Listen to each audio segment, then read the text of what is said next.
आज 17 जुलाई की बिहार बुलेटिन में स्वागत है आपका दोस्तों। आज हो चुका है 17 जुलाई, तो आज पूरे बिहार की टॉप 10 खबर लेकर आए हैं आपके लिए। तो ऐसे में अगर आप भी बिहार न्यूज़ से इंटरेस्ट रखते हैं तो आप हमारे साथ बने रहें।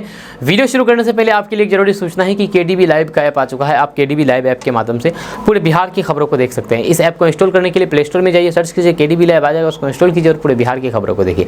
आपको बता दूं कि केडीबी लाइव ऐप में आपके जिले की भी खबरें दी जाती है और बिहार के किसी भी खबर को 1 मिनट से भी कम समय में दिया जाता है। तो इस ऐप को इंस्टॉल करने के लिए प्ले स्टोर में जाइएगा, वहां सर्च कीजिए केडीबी लाइव आ जाएगा, उसको इंस्टॉल कीजिए और पूरे बिहार की खबरों को देखिए। उसमें अकाउंट बनाना भी नहीं भूलेगा। तो चलिए बात करते हैं आज की खबरों की ओर चलते हैं। दोस्तों, बिहार में आंधी तूफान को लेकर के मौसम विभाग ने अलर्ट जारी कर दिया है। आंधी तूफान, जी हां, अगले 48 घंटे के दौरान दक्षिणी बिहार में सतही हवा की गति 10 से 20 किलोमीटर प्रति घंटे की एवं झोंके के साथ 30 किलोमीटर प्रति घंटे की रफ्तार से चलने की संभावना है। मौसम विभाग ने अगले 48 घंटे के दौरान बिहार के अधिकतम तापमान में कोई भी विशेष परिवर्तन की संभावना नहीं जताई है। अगले 3 दिनों के दौरान अधिकतम तापमान में 2 से 4 डिग्री सेल्सियस की वृद्धि होने की संभावना है। मौसम विभाग के मुताबिक आज 17 जुलाई को पश्चिमी चंपारण, सीवान, सारण, पूर्वी चंपारण और गोपालगंज में कुछ स्थानों पर हल्की वर्षा होने की संभावना जताई है। जैसे सीतामढ़ी, मधुबनी, मुजफ्फरपुर, दरभंगा, वैशाली, शिवहर, समस्तीपुर में 1 या फिर 2 स्थानों पर वर्षा होने की संभावना जताई है। जैसे सुपौल, अररिया, किशनगंज, मधेपुरा, सहरसा, पूर्णिया, कटिहार में कुछ स्थानों पर वर्षा होने की संभावना जताई है। बक्सर, भोजपुर, रोहतास, भभुआ, औरंगाबाद, अरवल में 1 या फिर 2 स्थानों पर वर्षा होने की संभावना जताई है। पटना, गया, नालंदा, शेखपुरा, नवादा, बेगूसराय, लखीसराय, जहानाबाद में 1 या फिर 2 स्थानों पर वर्षा होने की संभावना जताई है। वहीं पर भागलपुर, बांका, जमुई, मुंगेर, खगड़िया में कुछ स्थानों पर वर्षा होने की संभावना जताई है।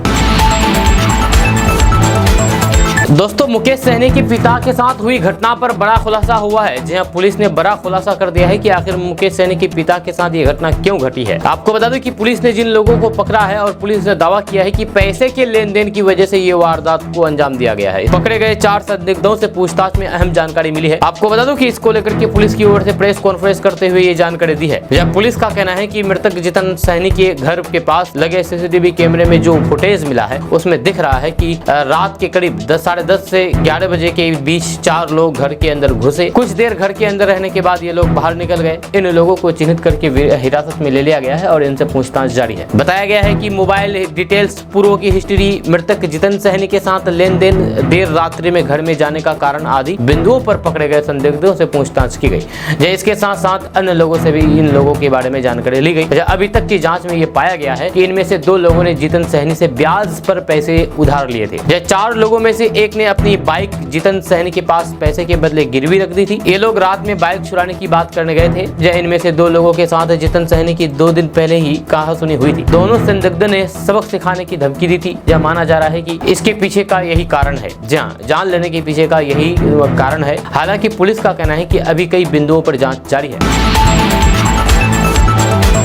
बिहार में नौकरी की तलाश कर रहे युवाओं के लिए एक बड़ी खबर सामने आ रही है। ताजा रिपोर्ट्स के मुताबिक बिहार में 2558 ग्रामीण डाक सेवक की भर्ती होने वाली है। इसके लिए ऑनलाइन के द्वारा आवेदन आमंत्रित किए गए हैं। खबर के अनुसार डाक विभाग की ओर से बिहार डाक सर्किल से ग्रामीण डाक सेवक के पदों पर भर्ती के लिए ऑनलाइन आवेदन मांगे गए हैं। इच्छुक और योग्य उम्मीदवार डाक विभाग की आधिकारिक वेबसाइट पर जाकर के ऑनलाइन के द्वारा आवेदन कर सकेंगे। इस भर्ती प्रक्रिया के तहत बिहार के सभी जिलों में branch postmaster, assistant branch postmaster और डाक सेवक के पदों पर भर्ती होगी। योग्यता के बारे में अगर बात किया जाए तो ग्रामीण डाक सेवक के पदों पर नौकरी करने के लिए उम्मीदवारों की योग्यता किसी मान्यता प्राप्त संस्थान से 10वीं पास होनी चाहिए, यानी कि मैट्रिक पास भी इसके लिए आवेदन कर सकते हैं और जॉब पा सकते हैं। आवेदन करने के लिए आवेदकों की न्यूनतम आयु सीमा 18 साल, वहीं पर अधिकतम आयु सीमा 32 साल निर्धारित की गई है। आयु में छूट की जानकारी के लिए आप नोटिस को देख सकते हैं। आवेदन की प्रक्रिया के बारे में अगर बात किया जाए तो योग्य उम्मीदवार डाक विभाग की आधिकारिक वेबसाइट indiapost.gds.online.gov.in पर जाकर के आप आवेदन की प्रक्रिया को पूरा कर सकते हैं। आपको बता दूं कि आवेदन की अंतिम तिथि 5 अगस्त 2024 है। आवेदन शुरू हो चुका है, कल से ही शुरू हो चुका है, लेकिन इसकी अंतिम तिथि 5 अगस्त 2024 है, यानी कि 5 अगस्त से पहले आप आवेदन कर सकते हैं, तभी आपको फायदा मिल सकता है। बिहार में मुसलमानों को लेकर के प्रशांत किशोर ने बड़ी बात कह दी है। जी हाँ, सुनकर के लालू और नीतीश तो परेशान हो ही जाएंगे और मुसलमान खुश हो जाएंगे। आपको बता दूं कि जनसुराज के संस्थापक प्रशांत किशोर इन दिनों बिहार में जनसुराज यात्रा निकाल रहे हैं। वे लगातार कई मुद्दों पर जिक्र करके मौजूदा और फिर पिछली सरकारों को घेर रहे हैं। प्रशांत किशोर ने अब बिहार में मुसलमानों की बदहाली पर सवाल उठाया है। प्रशांत किशोर ने कहा है कि जो मुसलमानों के बड़े गाँव है, जिसकी आबादी 3000 से ज्यादा है, बिहार तो पूरा ही बदला है, लेकिन बिहार के मुसलमानों के जो बड़े गाँव है वहाँ पर मुझे सबसे ज्यादा गरीबी फटेहाली दिखी है। जब मैंने गौर किया कि ऐसा क्यों है, ऐसा इसलिए कि जो 3000 से ज्यादा आबादी वाले गांव हैं उनकी सियासी तौर पर पहचान कर ली गई है। जब कोई बीजेपी और फिर भाजपा का विधायक जीत करके आता है तो फिर वे तय कर लेते हैं कि वे उस गाँव की ओर मुंह भी नहीं करेंगे, वहाँ जाएंगे भी ना और भी काम भी नहीं करेंगे। पीके ने कहा कि वहाँ पर आरजेडी और कांग्रेस का जीत करके आता है तो फिर कहता है कि ये 3000 वोट तो अपने पास ही है, ये कहाँ जाएगा, इसलिए बगल के गांव में काम कराओ। इतना ही नहीं, जनसुराज यात्रा को संबोधित करते हुए प्रशांत किशोर ने कहा कि अगर आप लोगों को मुझ पर भरोसा नहीं है तो फिर मेरे साथ चंपारण चलिए।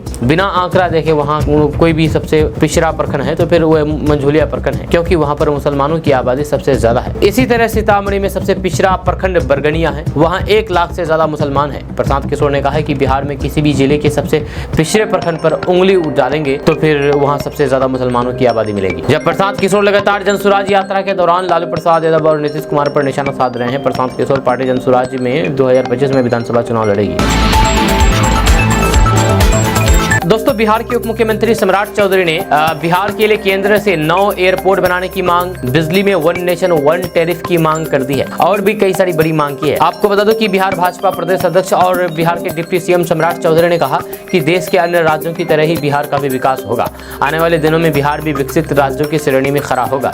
उन्होंने कहा कि केंद्र प्रायोजित सहित अन्य योजनाओं के समुचित क्रियान्वयन के लिए अतिरिक्त राशि की जरूरत है, जिसकी मांग केंद्र से की गई है। उन्होंने उम्मीद जताई है कि केंद्र सरकार बिहार के विकास में खुलकर के सहयोग करेगी।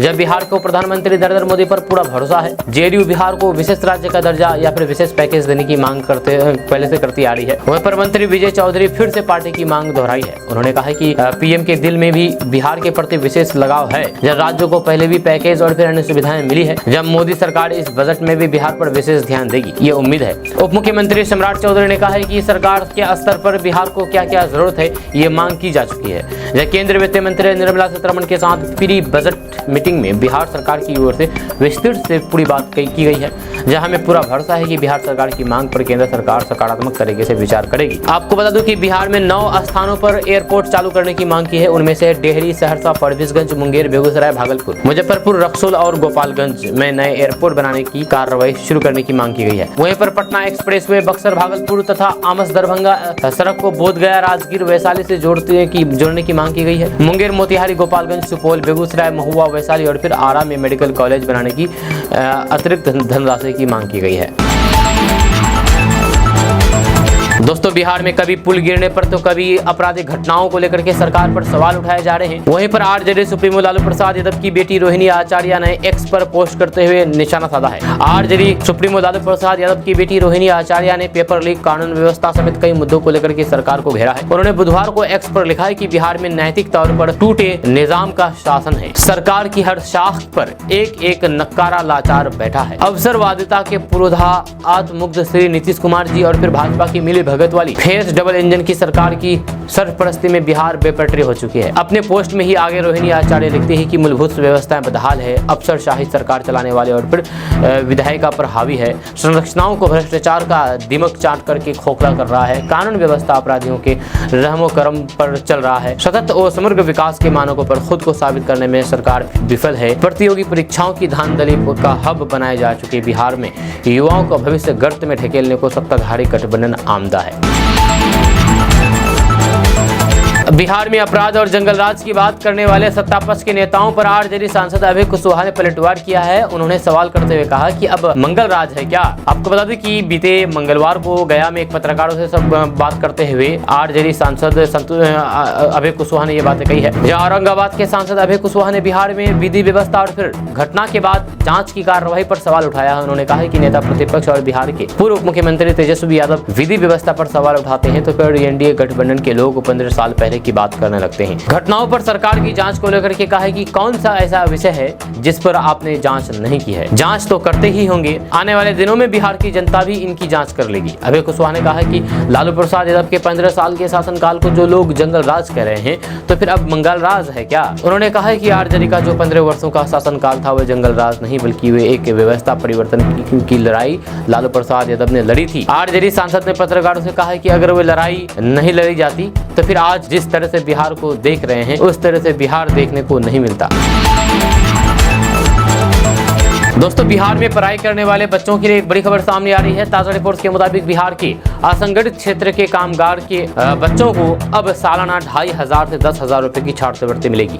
इसको लेकर के तैयारियां की जा रही है। जी हाँ, खबर के अनुसार श्रम संसाधन विभाग ने इसको लेकर के तैयारियां पूरी कर ली है। साथ ही साथ इस बार छात्रों को छात्रवृत्ति बढ़ी हुई राशि के अनुसार देने का निर्णय लिया गया है। इसको लेकर के विभाग ने सभी जिलों में विशेष अभियान चलाने का निर्देश दिया है। आपको बता दें कि बच्चों को छात्रवृत्ति देने के लिए 11वीं और फिर 12वीं ITI और फिर पॉलिटेक्निकल में पढ़ रहे बच्चों की संख्या का आकलन कर लिया गया है। साथ ही साथ जुलाई के प्रथम सप्ताह में फॉर्म 3 का वितरण भी कर लिया गया है। जल्द ही छात्रवृत्ति का लाभ उपलब्ध कराया जाएगा। जी हाँ, आपको बता दें कि 10वीं और 12वीं में पढ़ने वाले बच्चों को, बिहार के बच्चों को 2500 प्रतिवर्ष मिलेगा। ITI में पढ़ने वाले छात्रों को प्रतिवर्ष 5000 रुपए मिलेगा। पॉलिटेक्निक में पढ़ने वाले छात्रों को प्रतिवर्ष 10,000 रुपए मिलेगा। दोस्तों, बिहार के गोपालगंज में गंडक नदी अभी भी खतरे के निशान से ऊपर बह रही है। 13 जुलाई के बाद नेपाल में बारिश होने के चलते वाल्मीकिनगर बराज से लगातार डिस्चार्ज घट रहा है, लेकिन गंडक नदी में बीते 5 दिनों से पानी खतरे के निशान से ऊपर बह रही है। आपको बता दें कि मंगलवार को नदी लगभग 67 सेंटीमीटर नीचे जा चुकी है। जलस्तर घटने के कारण अब गाँव में भी पानी निकलने लगा है। दरअसल पिछले 6 दिनों में नदी में आई बाढ़ से गाँव पहले ही घिरे हुए हैं। अभी पानी सड़कों से हटा भी नहीं है, लेकिन मंगलवार की सुबह डिस्चार्ज 1,33,000 था, जो कि शाम को 1,22,000 क्यूसेक पर आ गया है। इससे तटबंधों पर कटाव का खतरा बना हुआ है। जब लखीमपुर प्रखंड की नदी साइड वाले गांव में पानी घरों से होकर के बह रहा है, जब गांव पूरी तरीके से घिरा है। आप अपने मोबाइल स्क्रीन पर जो तस्वीर देख रहे हैं, यह है बिहार के शिक्षा व्यवस्था का हाल। जी हाँ, पेड़ के नीचे पढ़ रहे बच्चे की जो तस्वीर दिख रही है, कहीं और नहीं बल्कि बिहार के शिक्षा व्यवस्था का हाल है। जंगल में खंडहर दरी पर पढ़ाई चल रही है। बच्चों को सांप भी आए दिन डराते रहते हैं यहाँ पर पढ़ाई करने के दौरान। मामला बिहार के भागलपुर जिला से है। भागलपुर जिले में एक ऐसा सरकारी स्कूल है जहाँ पर छात्र कम, सांप ज्यादा आते हैं। जी, यहाँ पर छात्र कम आते हैं, सांप ज्यादा आते हैं पढ़ाई करने के लिए। आजादी से पहले भी बने स्कूल का भवन खंडर हो चुका है। स्कूल के बाहर चारों ओर जंगल है, वहीं पर स्कूल के अंदर कमरे तो है, लेकिन किसी भी कमरे में ना तो दरवाजा है ना ही खिड़कियां। उन कमरों को छात्रों को बैठने के लिए बेंच डेस्क तक नहीं है। ऐसे हालात में इस स्कूल में पढ़ने के लिए छात्र तो कम आते हैं। सांप और बिच्छू जैसे तमाम जहरीले जीव जंतु अक्सर विचरण करते हुए दिख जाते हैं। इस स्कूल में पढ़ने वाले बच्चों को हर पल किसी अनहोनी का डर सता रहता है। एक तरफ बिहार सरकार सरकारी स्कूलों की गुणवत्ता सुधारने का प्रयास कर रही है। शिक्षकों की छुट्टी में कटौती करते हुए उनके डिजिटल अटेंडेंस को अनिवार्य कर दिया है। इसके बावजूद भी इनके छात्रों की सुविधाओं में कोई भी सुधार नहीं हो रहा है। इसी क्रम में कई अभिभावकों ने इस स्कूल के बारे में शिकायत की थी। इसके बाद एक चैनल जाकर के वहां पर स्थिति का जायजा लिया और पड़ताल की। भागलपुर के सबौर प्रखंड में स्थित ये स्कूल बिहार कृषि विश्वविद्यालय कैंपस में संचालित हो रहा है। 8वीं कक्षा तक इस स्कूल में कुल 191 बच्चों का नामांकन है। इस स्कूल का भवन देश की आजादी से भी पहले बना हुआ है और रख रखाव के अभाव में जर्जर हो चुका है। इस स्कूल में 4 दीवारी भी नहीं है। इसके चलते पशु चढ़ते हुए स्कूल के अंदर भी घुस जाते हैं, क्योंकि यहाँ कमरों में बेंच डेस्क नहीं है। ऐसे में बच्चों को स्कूल में बैठने के लिए घर से दरी या फिर चटाई लेकर के आना होता है। स्कूल की हालात देख करके यहाँ पर पढ़ाने वाले शिक्षक भी हमेशा डरे सहमे रहते हैं। स्कूल के शिक्षक शिव शरण के मुताबिक इस समस्या से संबंध में पहले कृषि विश्वविद्यालय और फिर शिक्षा विभाग के उच्च अधिकारियों को अवगत कराया जा चुका है। इसके बावजूद भी इसकी ओर कुछ भी ध्यान नहीं दिया जा रहा है।